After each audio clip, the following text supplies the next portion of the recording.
La cabaña del tío Tom, una novela escrita por Harriet Beecher Stowe.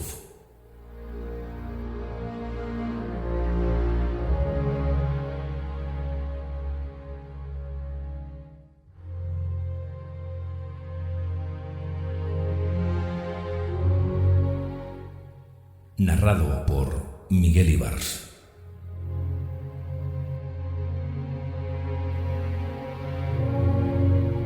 Capítulo 34. La historia de la cuarterona. Vi el llanto de los oprimidos sin tener quien los consuele, la violencia de sus verdugos sin quien los vengue. Felicité a los muertos que perecieron, más que a los vivos que aún viven. Eclesiastés 4,1. Era muy tarde por la noche y Tom yacía gimiendo y sangrando a solas, en un cuartucho abandonado en la nave de los desbotadores, entre pedazos de maquinaria rota, pilas de algodón inservible y otras basuras acumuladas allí. Era una noche húmeda y bochornosa y el aire estaba plagado de nubes de mosquitos que aumentaban el constante tormento de sus heridas, mientras que una sed abrasadora, más tortura que todo lo demás, acrecentaba su malestar físico al máximo. «Oh, buen Señor, mira hacia abajo, concédeme la victoria sobre todo», rezaba el pobre Tom con angustia. Se oyó una pisada en la habitación detrás de él y la luz de una linterna le deslumbró. «¿Quién anda ahí? ¡Ay, por piedad del Señor, por favor, dadme un poco de agua!». La mujer Casey, pues ella era, dejó su linterna y, vertiendo agua de una botella, le levantó la cabeza y le dio de beber. Vació una taza detrás de otra con ansia febril. «Bebe todo lo que quieras», dijo ella. Sabía lo que iba a suceder. No es la primera vez que salgo por la noche para llevar agua a personas en tu estado. «Gracias, señora», dijo Tom cuando terminó de beber. «No me llames, señora. Soy una esclava miserable como tú, más baja de lo que tú puedas serlo nunca», dijo con amargura. «Pero ahora», dijo acercándose a la puerta y arrastrando un pequeño jergón sobre el que había extendido lienzos humedecidos con agua fría, «intenta arrastrarte hasta aquí, pobre hombre».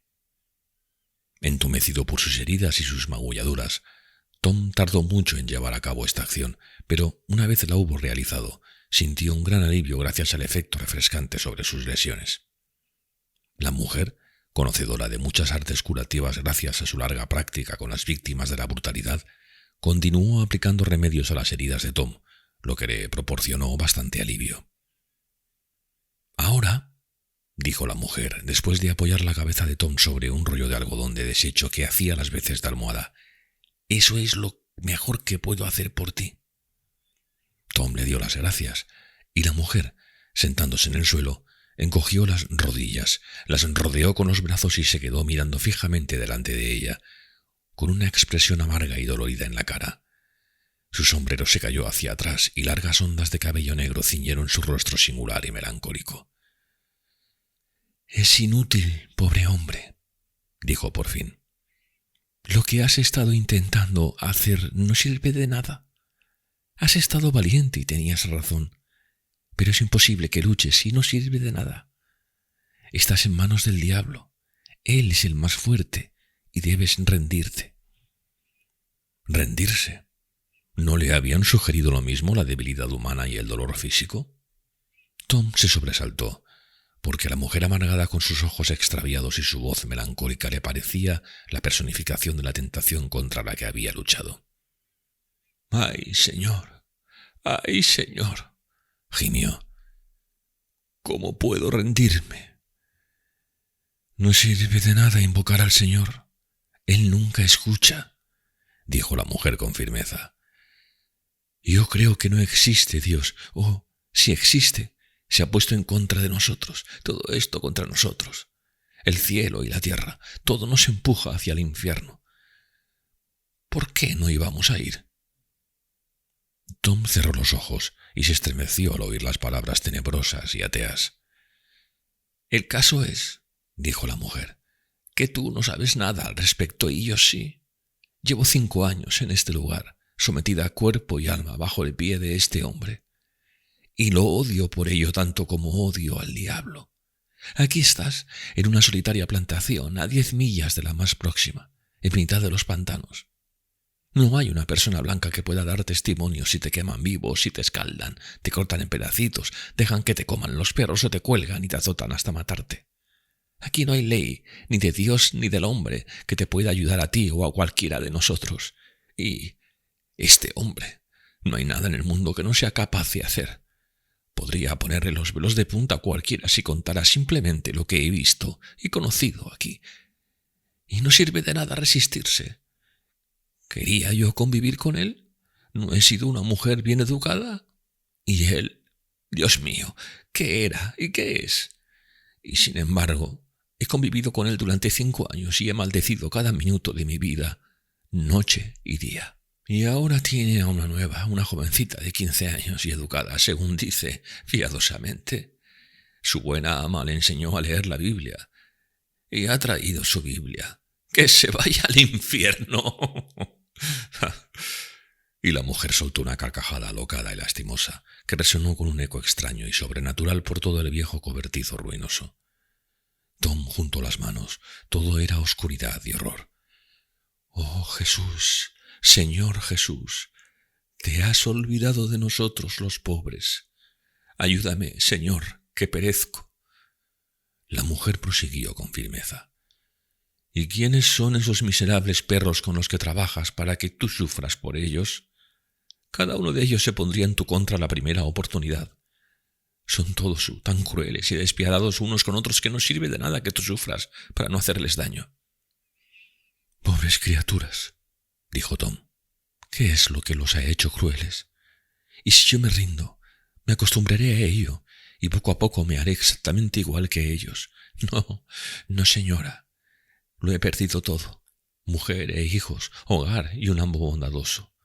Él me habría dejado libre si hubiera vivido solo una semana más. Lo he perdido todo en este mundo, todo se ha ido para siempre y no puedo permitirme perder también el cielo. No puedo volverme malvado, además de todo».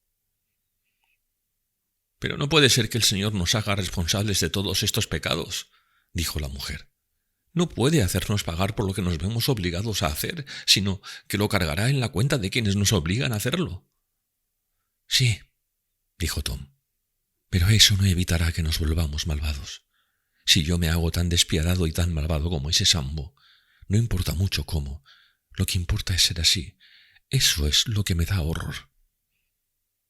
La mujer dirigió a Tom una mirada sobresaltada como si acabara de ocurrírsele un nuevo pensamiento. Después, con un fuerte gemido, dijo: «Dios tenga piedad de nosotros. Lo que dices es verdad. ¡Ay, ay, ay, ay!» Y cayó al suelo gimiendo como una persona retorciéndose bajo el peso aplastante de la angustia mental. Siguió un rato de silencio, durante el que se oía la respiración de ambas personas, y después dijo Tom con voz débil: «Ay, por favor, señora». La mujer se levantó de repente con su habitual expresión decidida y melancólica en el rostro. «Por favor, señora, los vi arrojar mi chaqueta en ese rincón y mi Biblia está en el bolsillo. Si la señora me hace el favor de traérmela». Casey fue a por ella. Tom la abrió inmediatamente en un pasaje fuertemente señalado y muy gastado, sobre las últimas escenas de la vida de aquel cuyas heridas nos salvan a nosotros. «Si la señora tiene la bondad de leer esto, es mejor que el agua». Casey cogió el libro con un aire seco y altivo y miró el pasaje por encima. Después leyó con voz queda y una hermosa entonación extraña la historia conmovedora de angustia y gloria. A menudo, mientras leía, le temblaba la voz y a veces le fallaba del todo. Entonces se detenía con un aire de fría compostura hasta dominarse. Cuando llegó a las emocionantes palabras: «Padre, perdónalos porque no saben lo que hacen», dejó caer el libro y, escondiendo el rostro entre las pobladas masas de su cabello, empezó a sollozar con una fuerza convulsiva. Tom lloraba también y a veces murmuraba una jaculatoria ahogada. «Si fuéramos capaces de estar a la altura de eso», dijo Tom. «A él le viene de naturaleza y nosotros tenemos que luchar tanto para conseguirlo. Ayúdanos, Señor. Ay, bendito Señor Jesús, ayúdanos». «Señora», dijo Tom un rato más tarde. Veo que está usted por encima de mí en todas las cosas, pero hay una cosa que podría aprender del pobre Tom. Ha dicho usted que el Señor estaba en la contra de nosotros porque permite que abusen de nosotros y nos maltraten. Pero ya ve lo que ocurrió a su propio Hijo, el Señor de la Gloria. ¿No fue siempre pobre? ¿Y alguno de nosotros ha caído tan bajo como Él? El Señor no nos ha olvidado. De eso estoy seguro. Si sufrimos con Él, también reinaremos, dicen las Escrituras, pero si le negamos, Él también nos negará. ¿No sufrieron todos el Señor y todos los suyos? Cuenta cómo los lapidaron y los cortaron en pedazos y deambulaban vestidos con pieles de oveja y de carnero y estaban desamparados, afligidos y atormentados. El sufrimiento no es razón para creer que Dios se haya puesto en contra de nosotros, sino al revés, si nos adherimos a Él y no nos entregamos al pecado. Pero, ¿por qué nos pone donde no podemos evitar pecar?, preguntó la mujer. Creo que sí podemos evitarlo, dijo Tom. Ya lo verás, dijo Casey. ¿Qué vas a hacer? Mañana se meterán contigo nuevamente. Los conozco. He visto lo que son capaces de hacer. No soporto pensar a los que te van a reducir y te someterán al final. Señor Jesús, dijo Tom, cuidará usted de mi alma, ¿verdad? Hágalo por el Señor. No deje que me rinda. Dios mío, dijo Casey, he oído antes todas estas plegarias y llanto, y, sin embargo, los han domado y sometido. Ahí tienes a Emmeline, que intenta aguantar, y tú lo intentas, pero ¿de qué sirve? Debes rendirte o te matarán. Pues moriré, dijo Tom. Lo pueden alargar todo lo que quieran, pero no pueden evitar que muera tarde o temprano, y después ya no pueden hacer nada más. Lo veo claro y estoy preparado. Sé que el Señor me ayudará y me hará aguantar.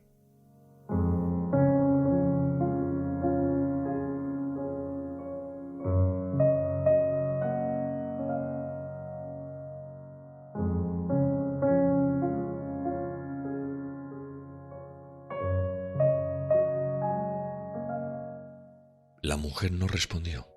Se quedó sentada con los ojos negros mirando fijamente el suelo. Quizás sea ese el camino, murmuró para sí. Pero los que se han rendido ya no tienen remedio ninguno. Vivimos en la inmundicia y nos hacemos odiosos hasta llegar a odiarnos a nosotros mismos. No hay esperanza, no hay esperanza. ¿No hay esperanza? Esta muchacha de ahora tiene la misma edad que yo tenía. ¿Me ves a mí ahora?, dijo a Tom, hablando muy rápido. ¿Ves cómo soy? Pues a mí me criaron con mucho lujo. Lo primero que recuerdo es haber jugado de niña en magníficos salones. Me vestían como una muñeca y los que iban de visita me halagaban. Un jardín daba a los salones y allí solía jugar al escondite bajo los naranjos con mis hermanos.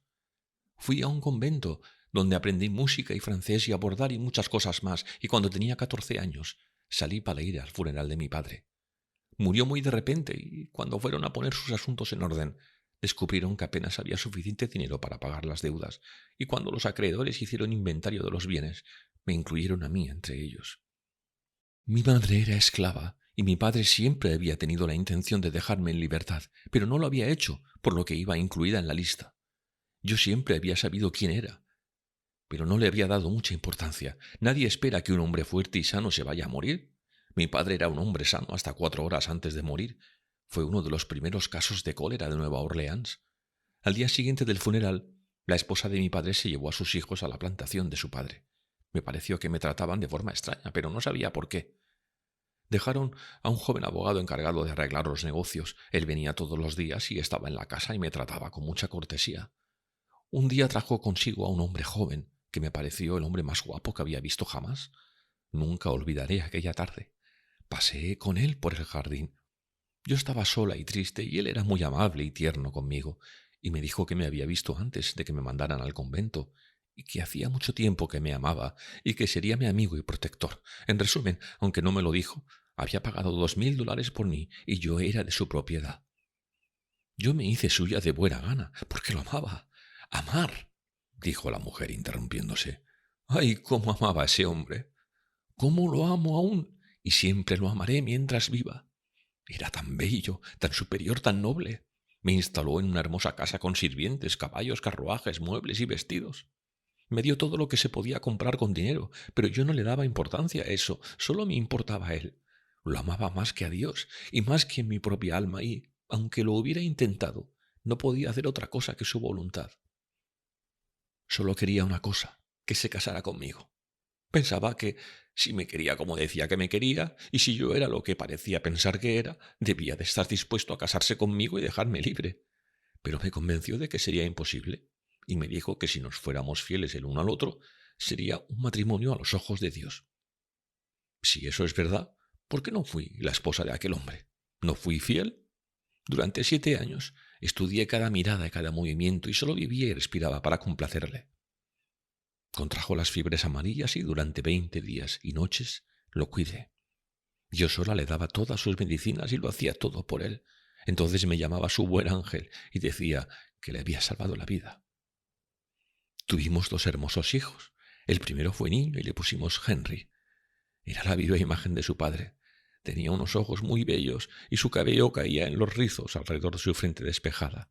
Tenía el espíritu y el talento de su padre también. Él decía que la pequeña Elise se parecía a mí. Solía decirme que yo era la mujer más bella de Luisiana y estaba muy orgulloso de mí y de los niños. Le encantaba que los arreglase y nos paseaba a ellos y a mí en un carruaje abierto y escuchaba los comentarios que hacía la gente sobre nosotros y me llenaba los oídos de las cosas hermosas que decían de mí y de los niños. ¡Ay, qué días más felices! Quería ser tan feliz como pudiera ser una persona. Pero entonces llegaron los malos tiempos. Un primo suyo fue a visitarlo desde Nueva Orleans. Eran muy amigos y tenía muy buena opinión de él, pero desde el primer momento en que lo vi, nunca pude comprender por qué. Yo le tenía horror, pues estaba segura de que iba a ser la causa de nuestra ruina. Conseguía que Henry saliera con él, y a menudo no regresaban hasta las 2 o las 3 de la madrugada. No me atrevía a decir ni una palabra. Tenía miedo por lo fogoso que era Henry.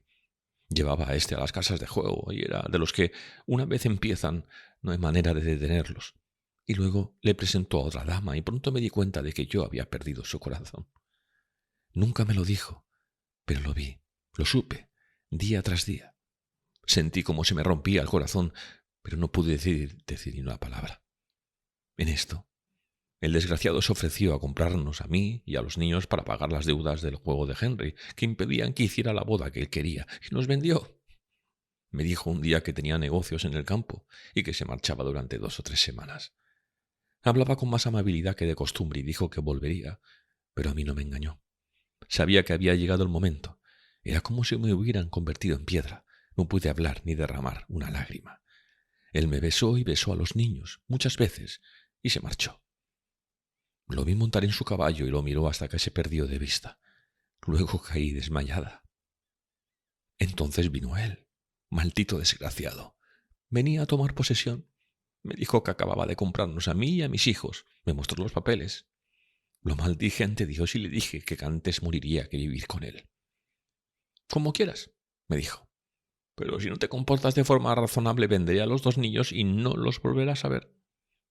Me dijo que se había propuesto conseguirme la primera vez que me vio, que había enredado a Henry a propósito hasta que contrajera deudas para que estuviese dispuesto a venderme, que había conseguido que se enamorara de otra mujer y que me diera cuenta de que, después de todo eso, no me iba a dejar por unas lágrimas y unos aires y cosas de ese tipo.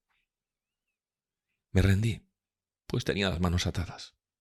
Él tenía a mis hijos. Cada vez que me enfrentaba a él hablaba de venderlos y conseguía tenerme todo lo sumisa que podía desear. ¡Qué vida aquella!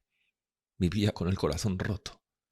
Día tras día seguir amando y amando cuando no servía de nada y estar ligada en cuerpo y alma a uno al que odiaba. Me solía encantar leer para Henry, tocar para él, bailar con él y cantar con él. Pero todo lo que hacía para éste era un absoluto engorro. Pero tenía miedo de negarle nada. Era muy dominante y brusco con los niños. Elise era tímida y poca cosa, pero Henry era arrojado y fogoso como su padre y nadie lo había sometido lo más mínimo. Siempre lo censuraba y le reñía, y yo pasaba los días asustada y aterrorizada. Intentaba hacer que el muchacho le mostrara respeto. Intentaba mantenerlos separados, porque me aferraba a aquellos niños con todas mis fuerzas. Pero no sirvió de nada. Vendió a los 2 niños. Me llevó de paseo un día y, cuando regresé a casa, ellos no estaban. Me dijo que los había vendido. Me enseñó el dinero, el precio de su sangre. Entonces fue como si me abandonase la razón. Maldecía y bramaba. Maldije a Dios y al hombre y, durante algún tiempo, creo que me tenía miedo. Pero no se rindió así como así. Me dijo que había vendido a los niños, pero el que yo volviera o no a ver sus caras dependía de él, y que, si no me callaba, ellos pagarían. Bien, puedes hacer cualquier cosa con una mujer si tienes a sus hijos. Me hizo someterme, me hizo pacífica, me ilusionaba con esperanzas de que quizás los volviese a comprar, y así fueron pasando los días durante una semana o dos. Un día había salido de paseo y pasé delante del calabozo. Vi una muchedumbre reunida en torno a la puerta y oí la voz de un niño. De repente mi Henry se escapó de las garras de 2 o 3 hombres que lo sujetaban y vino corriendo y chillando a cogerse de mis faldas. Ellos se acercaron, maldiciendo de forma terrible, y un hombre, cuya cara nunca olvidaré, le dijo casi no se iba a escapar, que lo iba a acompañar dentro del calabozo donde aprendería una lección que jamás iba a olvidar. Intenté rogarle y suplicarle. Ellos se rieron. El pobre niño chillaba.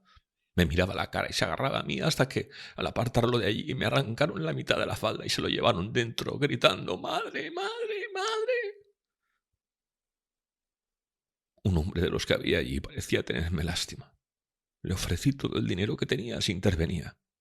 Negó con la cabeza, diciendo que el niño había sido impertinente y desobediente desde que lo compró y que lo iba a domesticar de una vez por todas.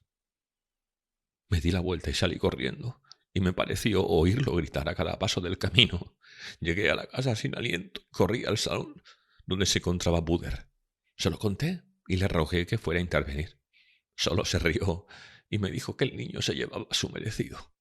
Tenían que tomarlo, tarde o temprano. ¿Y qué me esperaba yo? Me parece que en ese momento algo se rompió en mi cabeza. Me sentí mareada y furiosa. Recuerdo que vi un afilado cuchillo de caza sobre la mesa. Recuerdo vagamente haberlo cogido y haberme lanzado contra él, y después todo es oscuridad, y no recuerdo más, durante muchos días. Cuando volví en mí, estaba en una bonita habitación, pero no era la mía. Una vieja mujer negra me atendía y vino un médico a verme y me cuidaba mucho. Después me enteré de que él se había marchado y me había dejado en esta casa para que me vendieran, y por eso se esmeraron tanto en cuidarme. No quería curarme y esperaba no sanar más, pero, a pesar mío, se me pasó la fiebre y me puse sana y finalmente me levanté. Entonces me obligaron a vestirme todos los días, y venían caballeros y se quedaban de pie, fumaban cigarros y me miraban y hacían preguntas y debatían mi precio. Estaba tan lúgubre y callada que no me quería ninguno de ellos. Amenazaron con azotarme si no me ponía más alegre y me esforzaba por ser más amable. Por fin, un día acudió un caballero de apellido Stuart. Pareció tenerme simpatía. Se dio cuenta de que había algo terrible en mi corazón y vino a verme a solas muchas veces y finalmente me persuadió para que se lo contara. Al final me compró y prometió hacer todo lo posible por localizar a mis hijos y comprarlos. Fue al hotel donde había estado mi Henry. Le dijeron que lo habían vendido a un plantador del río Pearl. Eso fue lo último que supe de él. Luego averiguó dónde estaba mi hija. La cuidaba una mujer vieja. Ofreció una cantidad inmensa por ella, pero no quisieron venderla. Butler se enteró de que la quería comprar para mí y me mandó recados de que nunca la conseguiría. El capitán Stuart fue muy amable conmigo. Tenía una magnífica plantación y me llevó allí. Al cabo de un año di a luz a un hijo. ¡Ay, ese niño! ¡Cuánto lo quería! Se parecía muchísimo a mi pobre Henry, pero había decidido que nunca más dejaría que un hijo mío viviera para hacerse adulto. Cogí al pequeño en brazos cuando tenía 2 semanas y lo besé y lloré. Y después le di láudano y lo estreché contra mi pecho hasta que murió en sueños. ¿Cómo lo eché de menos? Cualquiera hubiera pensado que administrarle el láudano fue un error, pero es una de las pocas cosas de las que me alegro ahora. No me arrepiento tampoco hoy. Por lo menos ha dejado de sufrir. ¿Qué le podía dar mejor que la muerte a la pobre criatura? Poco después, hubo una epidemia de cólera y se murió el capitán Stuart. Morían todos los que querían vivir y yo, aunque me acercaba a la puerta de la muerte, seguía viva. Después me vendieron y pasé de mano en mano hasta que me marchité y me llené de arrugas y tuve unas fiebres. Luego me compró este desgraciado y me trajo aquí. Y aquí estoy. La mujer se calló. Había contado su historia apresuradamente con un acento bravo y apasionado. A veces parecía dirigirse a Tom y a veces hablaba para sí misma. La fuerza con la que hablaba era tan vehemente y sobrecogedora que, durante un rato, Tom olvidó incluso el dolor de sus heridas y, apoyándose en un codo, la miraba pasear inquieta de un lado a otro, con su larga melena ondulando alrededor de ella con cada movimiento. «Tú me dices», dijo tras una pausa, «que hay un Dios que mira hacia abajo y ve todas estas cosas. Quizás sea así. Las hermanas del convento me hablaban del día del juicio, cuando todo saldrá a la luz.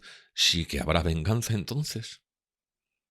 Creen que lo que sufrimos no es nada, que lo que sufren nuestros hijos no es nada. Todo es poca cosa. Sin embargo, me ha parecido andar por las calles con bastante dolor en mi corazón como para hundir la ciudad entera. He deseado que las caras cayeran sobre mí o que se desmoronaran las piedras bajo mis pies. Sí, y en el día del juicio prestaré declaración ante Dios contra los que me han echado a perder a mí y a mis hijos. Cuando era niña creía ser religiosa, amaba a Dios y amaba las oraciones. Ahora soy alma perdida, perseguida por demonios que me atormentan día y noche, me empujan siempre adelante y lo haré un día de estos, dijo apretando el puño mientras se prendía una luz de locura en sus ojos oscuros. Lo enviaré al lugar donde pertenece. Es poca distancia una de estas noches, aunque me quemen viva por ello. Resonó una prolongada carcajada salvaje a través del cobertizo desierto y terminó con un sollozo histérico. Se tiró al suelo entre convulsiones de llanto y sufrimiento. Unos instantes después pareció haberse agotado su frenesí. Se levantó despacio y se serenó. —¿Puedo hacer algo más por ti, pobre hombre? —preguntó acercándose a donde yacía Tom. —¿Te doy más agua? Había una dulzura tierna y compasiva en su voz y sus modales cuando dijo esto que contrastaba de manera extraña con su locura anterior. Tom bebió el agua y miró intensa y compasivamente su rostro. —Ay, señora, ojalá acudiera usted a él, que le puede dar el agua de la vida. —¿Acudir a él? ¿Quién es? ¿Dónde está? —preguntó Casey. —Aquel del que me ha leído usted, el Señor. Solía haber un cuadro de él sobre el altar cuando era una niña, dijo Casey, cuyos ojos adoptaron una expresión de ensueño nostálgico. Pero él no está aquí. No hay nada más aquí que el pecado y una larguísima desesperación. ¡Ay! Y se puso la mano sobre el pecho y suspiró, como para quitarse un peso muy grande. Parecía que Tom iba a decir algo más, pero ella le interrumpió con un gesto cortante. No hables, pobre amigo. Intenta dormir, si puedes, sí. Tras dejar agua a su alcance y disponer todas las pequeñas comodidades que se le ocurrieron, Casey salió del cobertizo.